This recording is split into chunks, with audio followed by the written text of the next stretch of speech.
Bonjour à tous et bienvenue sur boursicoté.com pour cette nouvelle analyse technique Forex et matières premières avec une paire de devises euro-dollar qui a profité de la baisse du dollar pour remonter. On était ici quasiment sur un contact ici avec cette zone de support des 1.1180. On pourra d'ailleurs repositionner ce niveau parce qu'il s'est vraiment fallu de justesse pour qu'on y vienne dessus.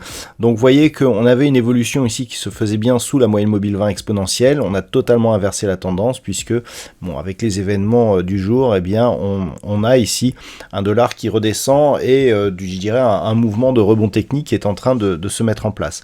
Donc pour l'instant, il n'est sans conséquence, à part si ce n'est que effectivement le fait que l'on ait ici ce retournement, on a une neutralisation de la dynamique. Si les cours venaient à casser ici à la haute les 1.1330, mais surtout ici ce niveau de point haut significatif des 1.1370, là il pourrait y avoir inversion de la dynamique avec reprise d'une dynamique haussière, mais tant que l'on est ici sous ces niveaux, on reste dans une soit neutralisation, soit une dynamique baissière tant que les cours restent ici sous 1.1330.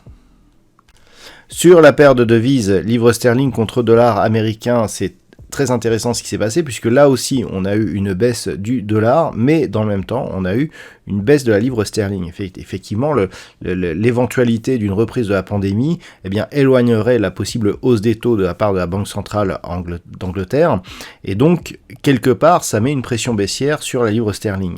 Et donc par rapport à la tendance que nous avons ici, on peut voir que les cours continuent à évoluer ici sous cette moyenne mobile 20 exponentielle. On a marqué un contact ici avec la zone de support des 1,3290, mais le rebond technique au final, il est très contenu puisqu'il vient chercher ici cette moyenne mobile 20 exponentielle comme zone de résistance. Donc clairement, on reste dans une dynamique baissière et en cas de rupture ici de la zone des 1,3290, on continuerait sur cette tendance avec comme objectif la prochaine zone de support qui se situe désormais à 1.3180 en cas de rupture ici de ce niveau horizontal. Sur l'or, nous avons eu une reprise de la volatilité, mais qui ne change pas grand-chose en termes de configuration technique, si ce n'est que par rapport ici à la phase de consolidation que nous avions, je vous disais que le fait d'avoir cassé ici la zone des 61,8, ouvrait la perspective d'un retour ici sur un retracement total qui pourrait nous emmener sur la zone des 1758 $ l'once. Là, on a tenté ici un retour au-delà de ce retracement à 61,8%, au-delà de cette zone des 1807 $ l'once, mais cette zone ici a agi comme résistance et on est revenu retour à l'envoyeur sur la zone ici des 1780,50. Donc clairement, cet échec ici de cassure haussière nous ramène sur ce support et celui-ci est désormais un peu plus fragilisé. Donc on peut s'attendre ici à une rupture de ce niveau et donc à rallier l'objectif ici des 1758 $ l'once.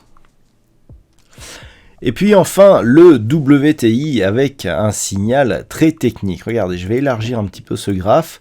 Nous avons ici donc cette dynamique haussière qui consolide.